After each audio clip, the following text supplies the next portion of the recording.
Hi everyone, today I'm talking about INFJs and lone wolf syndrome. This video is based on something that somebody said in one of my last classes that I thought was very interesting. I always have a really lively chat going on in my classes, and there was a chat going on between two different INFJs about feeling like they were a lone wolf. But also, how do you live life as a lone wolf? How do you live a life you love and you feel like you're thriving and you feel like you're happy, but you're still able to remain a lone wolf? I thought that was really interesting because that's something I see from so many INFJ personality types. On the one hand, there's this awareness of being the lone wolf and it feels pretty lonely, right? Like that word lone is there for a reason. Being a lone wolf can be really lonely. And so many INFJs feel like this because we feel like nobody else understands us. We feel like aliens. We also, though, feel like we have a certain vision. We have a certain standard to how we want to do things. Like if we're working on a work project or a creative project, we usually hate to do group work because we don't want to compromise our standards and we don't want to compromise our vision. We know how we want this thing to turn out and we would rather just do it ourselves. We would rather just work on our own and only have to report to ourselves and be very self-directed. But that can also be very lonely. So there is this awareness of being the lone wolf feels really lonely, and sometimes it feels not good. I feel like nobody understands me. I feel like nobody gets me. And it's a sad feeling, right? It's this sad feeling. I feel like I'm missing out on part of life. But then on the other hand, for INFJs, there's this very definite feeling of I don't want to lose that, right? Like I don't want to become different than I am. I don't want to become the extrovert. I don't want to become someone who suddenly loves to work in a group or who is absorbed into the group. I don't want to be the sort of mainstream type of personality that I see surrounding me everywhere, right? Whether that's in my school or my office or my friend group, that really doesn't appeal to me either. I want to retain my lone wolf, I don't want to say status, but I want to retain my lone wolf skills. Let's say it that way. My skills, right? Like I want to be independent. I want to be self-sufficient. I want to be able to be responsible for myself and not be waiting on other people and not have to sort of deal with everything that comes with other people. And I think part of this for INFJs really is this, we want to avoid being disappointed by other people. That's a big thing for INFJs, is that a lot of people have disappointed us in the past, starting in childhood, right? Whether because the person honestly couldn't handle what it meant to be in a relationship with us, even if that was like a parent-child relationship. A lot of times that's where it starts for INFJs, that we had a parent who really wasn't equipped to be a parent and really didn't have the skills to be a parent. Whether that was their fault or not, they didn't. And from a young age, we usually saw that pretty early on. I've talked to INFJs who said, as young as 4 or 5 years old, they were able to look at their parent and say, ooh, mom or dad really is not doing a great job here, and I don't think they're going to improve, or I can't trust my dad to do this, or I can't trust my mom with this confidential information, right? Like I can't trust my parent to respect me, to honor me, to not blackmail me, to not emotionally manipulate me, to not play the martyr, to not get lost in addiction, right? I could go on and on and on, but a lot of INFJs had that experience in childhood of being a very small child and looking at their parent, the adult, and saying, ooh, yeesh, like this person is really not equipped to be my parent. This person's not equipped to raise me. They're not equipped to take care of a child. That kind of knowledge, that kind of awareness at a young age like that, it really grows you up fast. And most INFJs, and I want to say INFPs too. I know I usually say that in my videos, but I want to make it clear. I'm including INFPs in this as well. A lot of INFPs as well had that experience, and then maybe even another added piece onto it, like maybe there was a sibling under us that we had to take care of, or maybe there was a family secret that we had to make sure nobody knew about, so we had to do damage control all the time.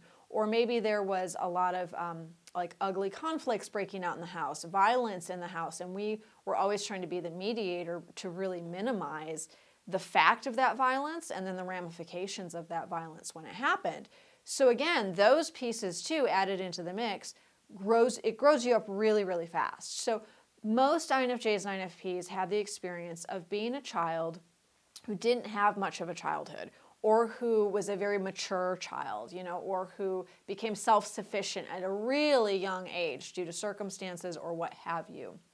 So that brings us into adulthood, really embracing the role of the lone wolf. Because when you're left to your own devices, you're sort of like thrown upon your own resources at 5, 6, 7 years old, or even younger, and there is really no one you can count on. At some point, if you're going to survive, you have to really embrace it, right? You have to lean into it. And that's what a lot of INFJs and INFPs have done. We've really leaned into it. Okay, fine, I can't count on anyone but myself, so be it. I'm not going to waste any more tears on that. I'm just going to go forward in life, and I'm going to be the lone wolf.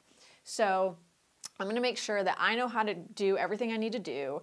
I know how to get the skills I need. I know how to get the knowledge I need.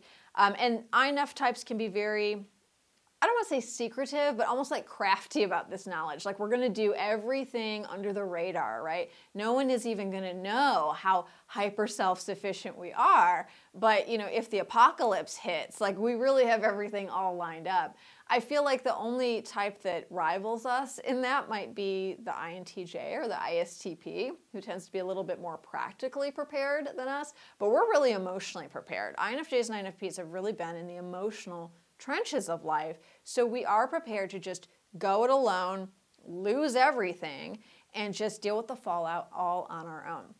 So there's this conflict. There's this conflict in the INFJ about lone wolf syndrome, where on one hand, it feels lonely, it feels sad, it kind of tears us up inside, and on the other hand, we really love it, and we would give it up for nothing, and it's our security blanket, and we know we always can count on ourselves, and we don't ever need to count on anyone else. That can feel really enticing. The problems really come in when we get completely enamored with that positive side, right? I don't need anyone. I don't need to rely on anyone. I never need to be disappointed again. I'll just do it all on my own. It's fine. I'm a lone wolf.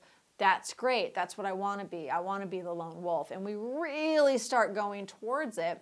Like I said, we leaned into it in childhood, but we keep leaning into it in adulthood. We keep leaning into it in our 30s, 40s, 50s, and beyond.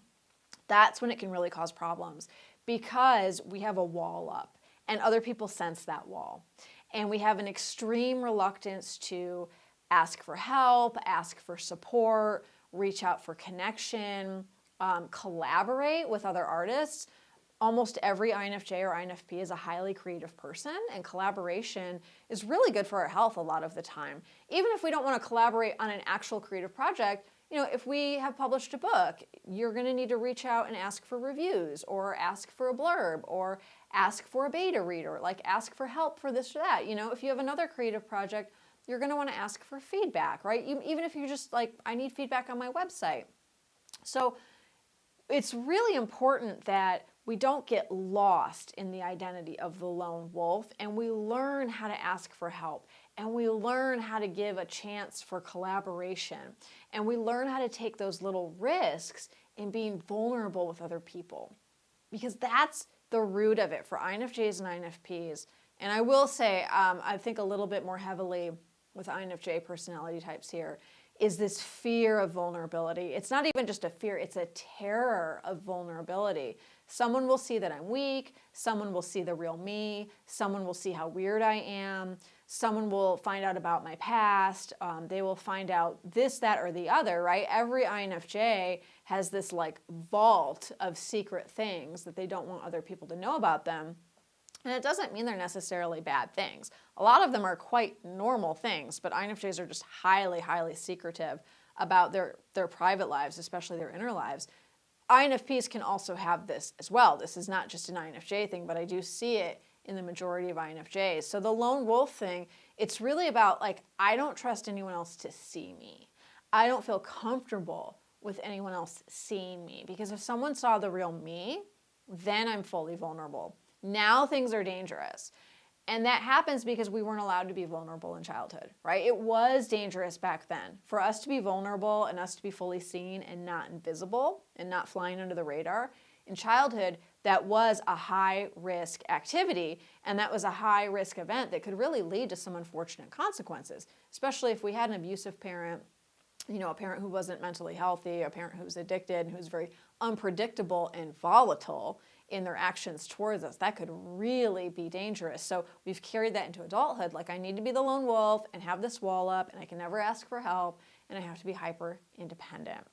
However, if we don't do the work of bringing awareness to that, and awareness of like, okay, I have this thing where I really have a problem being a team player. I want to be on my own all the time. And we don't work to balance that. I'm not saying you have to let go of it entirely. I don't think that's possible for any INFJ or INFP, and nor do I think that we should be striving for that, because I think our self-sufficiency and the way we can rely on ourselves, that lone wolf in us, it is a source of strength. It is a source of creativity, and it does help us really push past limits and push past barriers that other people wouldn't, and do some really astounding things. So I don't think we should disconnect from that entirely, but there is a balance, right? You don't need to live your entire life as a lone wolf, nothing else. You never ask for help. You're distrustful of everyone. You never collaborate with anyone else on any kind of creative project, right? You're just sort of like Emily Dickinson in her room writing poetry and like maybe throwing it over the wall. Right? That's not a fulfilled life.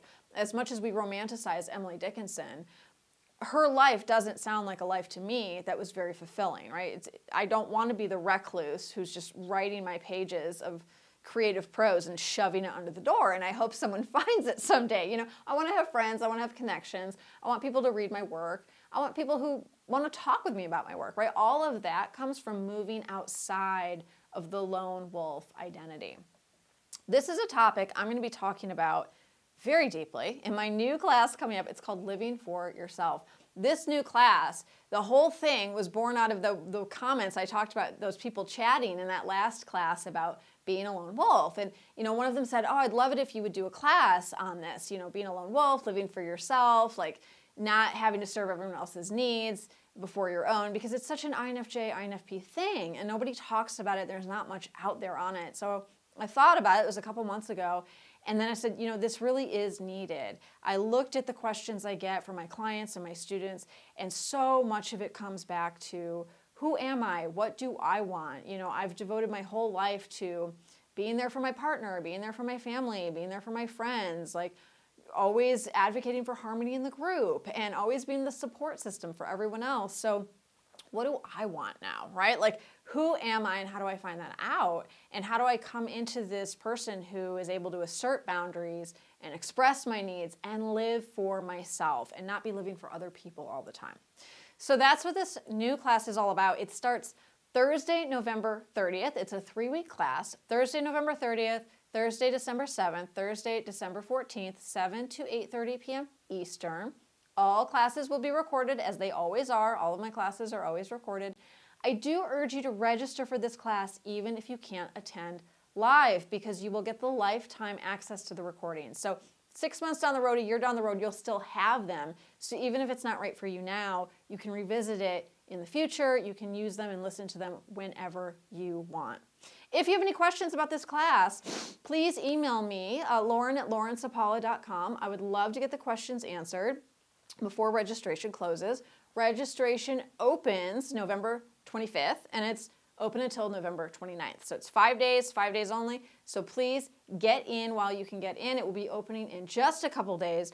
I do expect this to be a popular class. So if you are an INFJ or an INFP who's really been wanting to meet other INFJs and INFPs, please really think about signing up for this class. We always do a private Facebook group, lots of really nice people in my groups, a lot of lovely INFJs and INFPs, and I always have students who have this sort of head-exploding experience of, I've been looking for all of the other INFJs and INFPs in my life, and here they are. They've been here the whole time, and this is really great. So please, if you have no INFJ or INFP friends and you would like some, think about signing up for this class. Please also subscribe to my newsletter. You'll get all the updates and notifications on this class and future offerings. And please subscribe to my channel. I do tons of videos on intuition, creativity, writing, INFJ personality types, INFP personality types, all sorts of good stuff. So please subscribe to my channel, and you'll get all the new videos as they come out. Thanks so much, everyone. I will see you next time.